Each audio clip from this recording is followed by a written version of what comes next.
Viste que hay ideas del universo de conceptualizar la comunicación. El problema de conceptualizar la comunicación es que la comunicación está ocurriendo todo el tiempo. Entonces, abstraer conceptos de algo que es tan práctico lo pone en un terreno de como qué pesados los que piensan sobre cómo funciona la comunicación. Claro. Ya de por sí es problemática. Dame tips, además. Está ocurriendo todo el tiempo. ¿Qué querés? ¿Hacer como metacomunicación? Hablemos de la comunicación. Que nunca funciona, además. Claro, que además nunca funciona. Pero tiene un componente o algunos conceptos que son muy entretenidos, porque hay gente que lo ha pensado muy bien el tema. Y uno es ese que con el lenguaje ordenamos el mundo. ¿No? El mundo es como un gran caos que vos, poniéndole palabras a las cosas, lo ordenás. Vendría a ser algo como, según lo que decimos, es según cómo ordenamos ese mundo para nuestra mirada. No es que el mundo es así. Claro, nosotros decidimos interpretar el mundo a partir de los recursos que tenemos y eso lo hacemos poniendo palabras. Claro. Bueno, eso de que el lenguaje estructura la realidad tiene que ver con eso. Y siempre me pareció uno de los 2 o 3 conceptos que tiene la comunicación que son muy entretenidos. Y pensaba que para la gestión de riesgos es como medio clave esto, ¿no? Porque vos necesitas lenguaje para ordenar un mundo que primero tenés que verlo, ¿no? Viste que el arquetipo del aprendiz tiene como ese problema. ¿Cuál es el problema del sentido de vulnerabilidad para los recién ingresantes? Que no tienen palabras para ordenar lo que ven, porque no ven. Por eso no lo ven, claro. Digamos, no lo ven, no tienen las palabras, digamos. Ese es el problema del bajo sentido de vulnerabilidad en las personas que tienen falta de entendimiento sobre la gestión de riesgos. Y pensaba, cuando me compartiste el tema del que vamos a conversar hoy, que uno no es que pone palabras para ordenar el mundo, porque es como un poco presuntuosa esa idea de que con las palabras o con el lenguaje ordenamos la realidad que nos rodea. Entonces, si vos cambiás la forma en la que hablás, cambiás el entorno. ¿Viste que hay un poco esa idea como muy performativa? Muy, si yo digo tal cosa, tal otra cosa va a pasar. Iba a decir muy de coach, pero no quiero herir ninguna susceptibilidad de nadie. Ya lo estaba escuchando Porque de fondo igual. Hay coach que son muy serios. Claro. Sino que vos entrás a un mundo que ya tiene un lenguaje y vos tomás. Es decir, el lenguaje de alguna manera te constituye a vos y vos ordenás el mundo a partir de un lenguaje que recibís. Sí, y que ya está ordenado además de cierta forma, ¿no? Como me decías antes de entrar a la conversa, vivimos adentro de un lenguaje. Claro. Digamos, ya hay un lenguaje. ¿Cómo dijiste? Nacés en el lenguaje. Va, buenísima la síntesis. Nacés adentro de un contexto, que ese contexto tiene un lenguaje y eso te permite ordenar. Por eso funciona también la transmisión de la información pasada por quien tiene la experiencia. Porque ya conoce el lenguaje que ordena determinados aspectos del mundo y te lo da redondo. Te dice, mirá, todo este combo de conocimiento, lenguaje y todo viene de esta forma. Y te lo explica en el nivel más descriptivo de la experiencia, que es haciendo las cosas. No viene con grandes explicaciones. Y lo último que voy a decir del tema que me compartiste es, no sé si te adelanto o no te adelanto lo que vas a traer, pues igual puedes agarrar por cualquier lado, pero es solo dejar presentada la idea. Me gustó mucho esto de que los accidentes o los eventos son narrativas acumuladas o acumulativas, creo que era la palabra. Acumulativas. Siendo que el evento puede entenderse como una foto. Fíjate lo que acabas de decir, ¿no? Perdón que interrumpa, pero ya como para seguir instalando el tema. Los accidentes son narrativas acumulativas. Ya es buenísimo. Sí, digo, sí. No es nada nuevo. Solo para que el que está escuchando diga, a ver lo que dijeron los accidentes. Se pueden ser entendidos como narrativas acumuladas o acumulativas. Exacto. ¿Qué significa esto? Que en ese pasaje del que hablamos siempre, donde antes la pregunta era quién fue, tráeme un responsable, tráeme una cabeza, era la pregunta por la foto. Claro. Che, ¿qué pasó? Lo único que yo interpreto de un accidente es el momento en el que ocurrió. Desde estas perspectivas del lenguaje, si vos decís, mirá que los accidentes es el cúmulo de narrativa, pasaron un montón de cosas que se narraron de maneras diferentes, y entonces cuando vos mirás un accidente no tenés que ver una foto o un suceso, claro. Tenés que ver una suma de narrativas. Por eso digo, no es nada nuevo, pero me gusta mucho como que gira un poco la cámara o gira el ángulo y aporta una forma nueva de contar esto. Claro. Yo te decía cuando me contabas el tema, no me parece novedoso el tema de fondo, pero me parece muy novedoso el ángulo. Claro. ¿Viste? Es decir, narrativas acumulativas. Que como me gustó. Bueno, Y sobre todo, ¿qué posibilidad puede abrir eso, no? Acá bien a ver. de couch el comentario. No, digo posibilidades Porque las palabras abren mundos. Claro, vos decís, pero a mí lo que me llamaba la atención, lo voy a presentar en sociedad al libro que, esto es lectura de verano, livianita, Sí, sí. materia que respira luz tu cara cuando te lo comenté.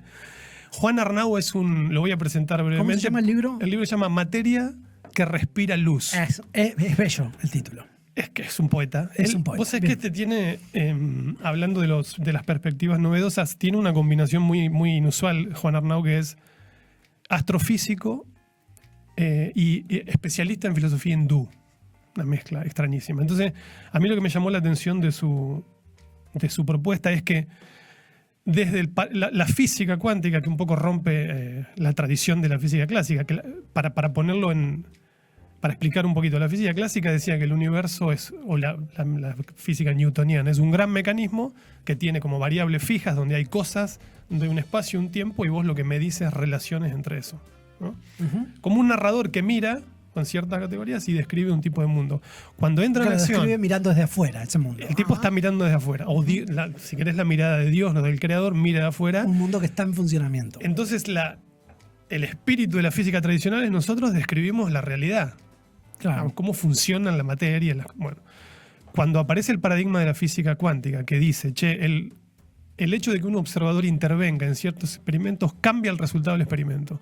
Y nunca vas a saber, por ejemplo, si ¿Cómo hubiera sido ese experimento sin el observador? El Perfecto. ejemplo es, nunca podés saber al mismo tiempo la velocidad y la posición de una partícula en el mundo subatómico. Si sabes la velocidad a la que va, no sabes dónde está. Y si sabes dónde está, no sabes.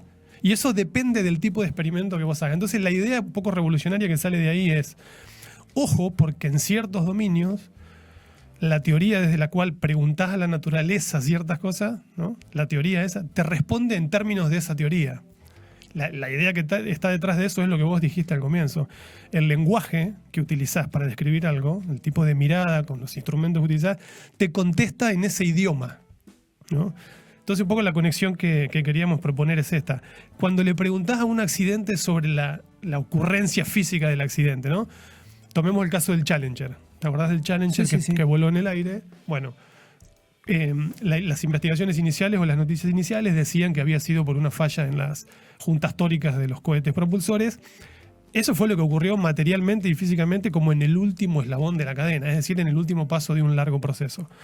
Cuando Diane Vaughan investiga esta persona que... La última narrativa es esa. Esa fue la última narrativa. Si querés, la narrativa de la física es tradicional, ¿no? Y es parecida a la foto. Es parecida a la foto final. Ajá. Entonces, Diane Vaughan, que hace una investigación extraordinaria, de la cual ya hemos hablado en algunos otros capítulos, ella crea la noción de normalización de desvíos. Dice, en la organización NASA, en términos de normalizar desvíos, de interacciones organizacionales, de estilo de tomar decisiones, todas esas cosas contribuyeron como causas previas, ¿no?, al accidente. Entonces, si vos mirás al accidente y le preguntás solamente qué explotó, qué pasó, quién hizo mal qué, o quién no estaba capacitado, o lo que sea, el accidente te va a contestar en esos términos. Te va a contestar, Excelente. fue fulano, explotó tal cosa, esto no tenía mantenimiento, etcétera, etcétera. Es decir, la teoría con la que le preguntás a la naturaleza, el lenguaje que usás para preguntar, Es el lenguaje te de devuelve- preguntarle a fotos y no a películas, aunque estás hablando de algo más amplio, es según qué tipo de lenguaje uses para preguntar, según lo que vas a recibir. Pero el lenguaje tradicional ha sido el de preguntarle a fotos. exactamente, como paradigma, si querés, clásico, parecido al de la física tradicional. Me emociona que abras el libro. Te voy a leer al mismo Juan. Juan Arnau habla de Niels Bohr, que fue uno de los que estuvo involucrado en los descubrimientos de la mecánica cuántica.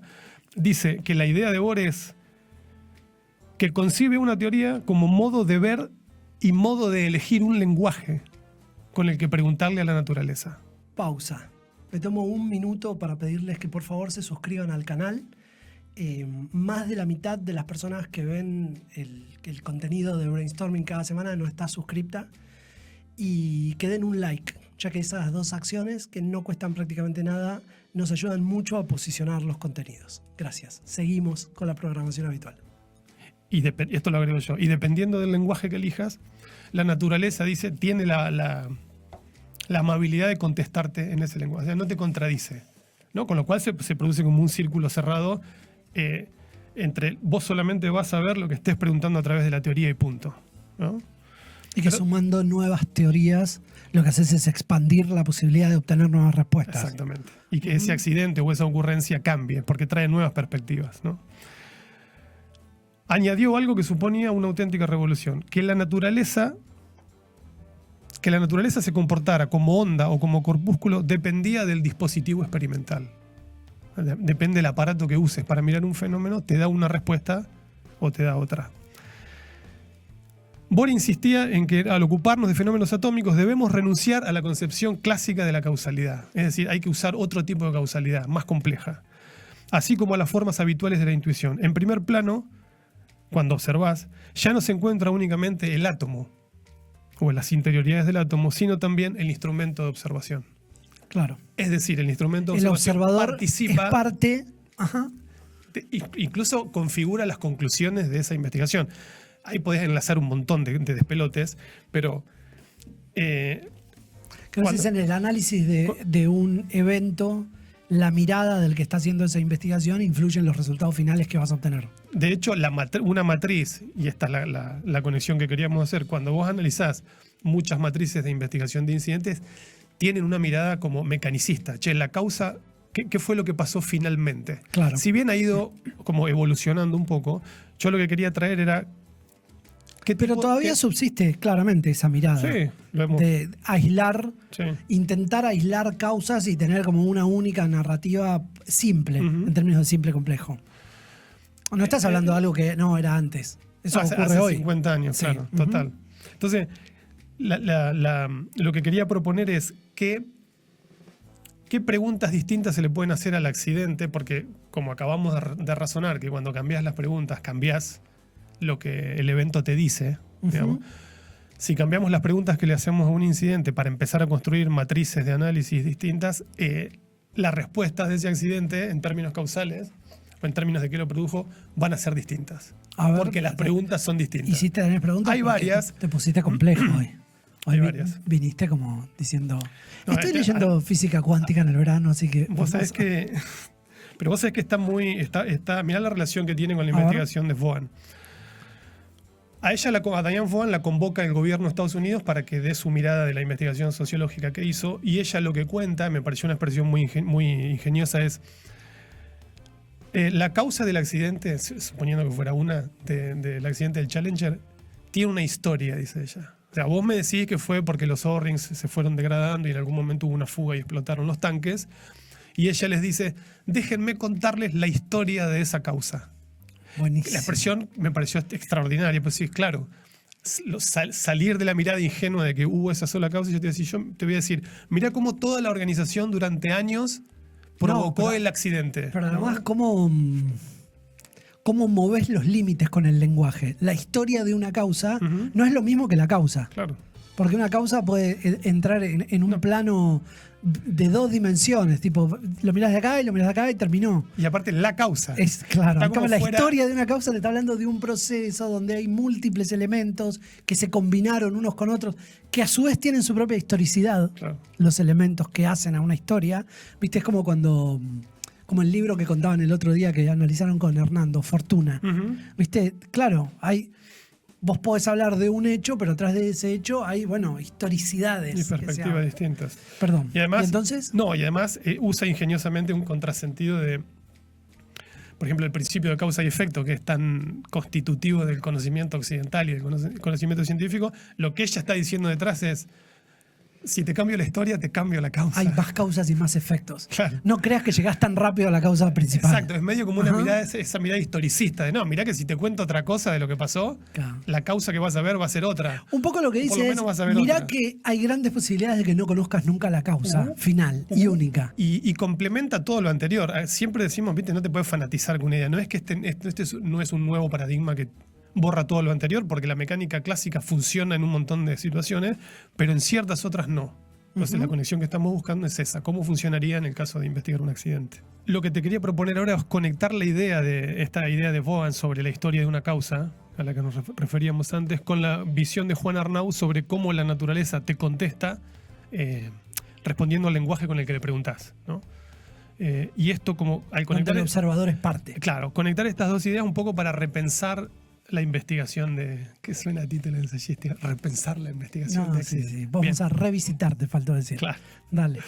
Entonces, si solo buscamos la ocurrencia final, como decíamos, del incidente, vamos a tener una respuesta reduccionista, ¿no? En gran medida. Y si tenemos un enfoque, en cambio, que contemple estas causas encadenadas, las narrativas culturales y el estilo de tomar decisiones, bueno, vamos a tener una comprensión más profunda y más útil respecto de lo que ocurrió. Es decir, de la realidad, en el fondo, ¿no? Cambiar las preguntas cambia un poco lo que puedes identificar en la realidad. Es fuerte, pero es literal lo que estás diciendo. Gracias. Bueno, entonces, hay algunas preguntas que se pueden hacer para que el accidente te conteste otra cosa, ¿no? ¿Las vas a esconder o las vas a hacer? Esas preguntas son muchas. A ver, algunas. Te voy a decir... Son preguntas vinculadas a la historia de la causa. Sí, hay varias categorías. Primero te voy a nombrar las categorías, después elijo alguna. Causas sistémicas y organizacionales, preguntar por eso. Preguntar por la historia de las decisiones. Esa, que me gustaría entrar ahí. ¿Cómo la organización... Mira, son 4. A ver. ¿Cómo se identificaron por primera vez señales de advertencia? Fallos menores y anomalías. ¿Cuándo? Perdón, no cómo. ¿Cuándo? ¿Cómo se documentaron? Pará. Qué complicado. O sea, realmente tenés que ir a mirar la historia de... Eso te pide también que haya un registro de las cosas. Tiene que estar documentado. Ok.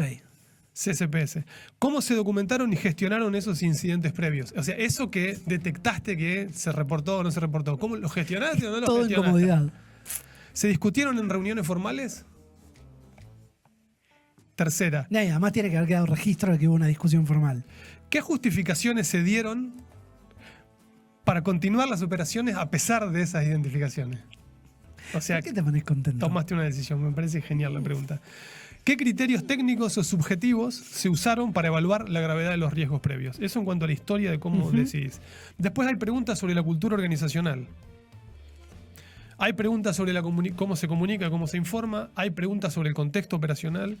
Preguntas sobre las decisiones finales y preguntas sobre las lecciones aprendidas. Solamente esta reflexión final. Esta metáfora entonces de que la naturaleza o el accidente te contesta de acuerdo al lenguaje que le preguntás, nos invita a investigar incidentes no como hechos aislados, sino como estas narrativas acumulativas. Esta sería como la conclusión, si querés, que tiene que ver con cómo son la historia de las decisiones y cómo son los contextos y las culturas organizacionales como determinantes de las causas. Hago una pregunta retórica porque la voy a responder también, que es, ¿y a las organizaciones qué le queda más cómodo? ¿Responder sobre hechos aislados o responder sobre narrativas acumulativas? Es como obvia la respuesta, ¿no? O sea, el problema que tienen las organizaciones es lo que ocurre, claro. Es que están gestionadas por Homo sapiens y su linaje primate.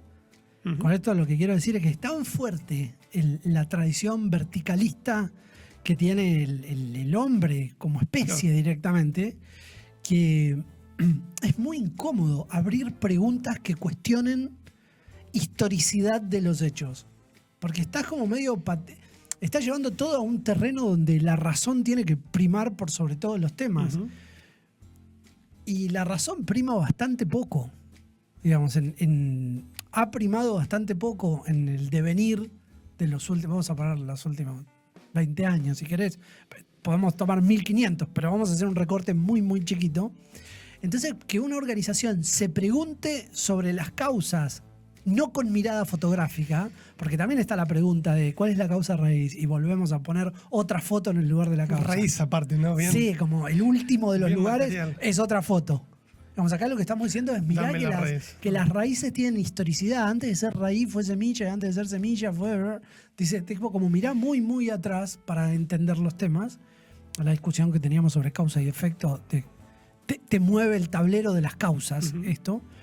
Lo que quiero decir es que es un paradigma extremadamente complicado para las organizaciones, y acá, sin temor medio a tirarnos flores a nosotros, yo creo que un poco el trabajo que hacemos nosotros como consultora es acercar esos dos mundos, ¿viste? Acercar el mundo de las preguntas complejas con dispositivos que le permitan a las organizaciones ser menos temerosas para discutir, menos temerosas por diseño. Por lo ¿no? menos parte de esto, ¿no? Sí. Porque además, no te olvides de esto, y en ese sentido es, vos traes realismo y yo voy a traer esperanza. No, Vale. la mecánica, la física cuántica aparece en el mundo en algún momento. Cuando Arnaud cuenta, que no entramos en ese tema, pero los debates de Einstein y Schrödinger y otros contra todo esto, fue una guerra sangrienta, porque decían, ustedes están todos locos, ¿cómo que el observador determina la naturaleza Claro, de la claro. onda? O sea, ahora nosotros lo decimos acá livianamente tomando un vaso de agua, pero fue realmente como una batalla conceptual muy difícil, ¿no? Que tuvieron, y finalmente parece que la cultura le dio la derecha en ciertos ámbitos de la realidad a la física cuántica, ¿no? Que igual Entonces, son conceptos para los que tenés que hacer como niveles de abstracción muy grandes para empezar a comprenderlos, ¿no? Porque ¿qué es el observador? ¿Cómo el observador interviene el resultado del fenómeno que está observando? ¿Viste? Son preguntas donde necesitas como niveles de abstracción alto, y eso llevado a un mundo organizacional donde básicamente lo que manda es el capital. Ujú. Parece que me pongo como materialista, El capital. pero en definitiva, viste, como la mirada es, che, las organizaciones hoy, si bien no es que están concebidas para ganar dinero, porque se supone que tienen un rol social, la realidad es esa. Ujú. Digamos, ¿no? La organización todavía mira al barril. Claro. Si bien no es el barril a cualquier costo, hay una mirada muy fuerte sobre que el resultado es lo que prima. Bien, no me quiero extender porque no quiero abrir otro capítulo. Me encantó la conversación sobre el Hay punto mucho de para vista. ver ahí. Hay mucho para ver y mucho para incorporar lentamente a las reflexiones organizacionales. Hacer como una traducción de todos estos temas para llevarlos, en definitiva, a una mirada donde la cultura esté basada en la disciplina operacional, Ujú. que parece ser que es el paradigma que va a ordenar, en términos por lo menos discursivos, el futuro cercano, ¿no? Un nuevo lenguaje. Claro. Gracias. Luchito, extraordinario. ¿Te puedo hacer una última pregunta? Claro. ¿Vale la pena leerlo el libro? ¿O solo te interesan a vos estos temas? Porque, Estas rarezas o que me lees querés vos. arruinar el verano, digamos. No, ponete amplio y Qué empático. difícil, ¿eh? Qué Es difícil es responder una pregunta tan sencilla. No, porque es tramposa la pregunta. Porque implica múltiples targets. Para Te mí, estoy preguntando, claro. respondés si toda la humanidad lo puede leer. Es una rareza. Pero tiene como un sesgo poético, ¿no? Si En te la gusta- escritura. Es muy particular como escritor, Arnau. Si te gusta, no sé. Me das curiosidad, me dan ¿Qué, ganas de leer digamos, un pedacito. Porque ahora te hago el último comentario. Como él está interesado en la filosofía hindú, y la filosofía hindú ha dicho históricamente, hace miles de años, que la energía, si querés llamarle, que creó todo, está en el hombre, es inmanente. Él después lleva agua para su molino y lo dice la física. Entonces, ese es un poco el objetivo de él. El ser es percibir, saca un montón de conclusiones. Nosotros no entramos ahí, pero desde ese punto de vista es interesante. Claro. Física cuántica y sus implicaciones filosóficas. Hay que leerlo en enero. Gracias por no responderme la pregunta que te hice. Traté de evadirme lo mejor que pude. Excelente.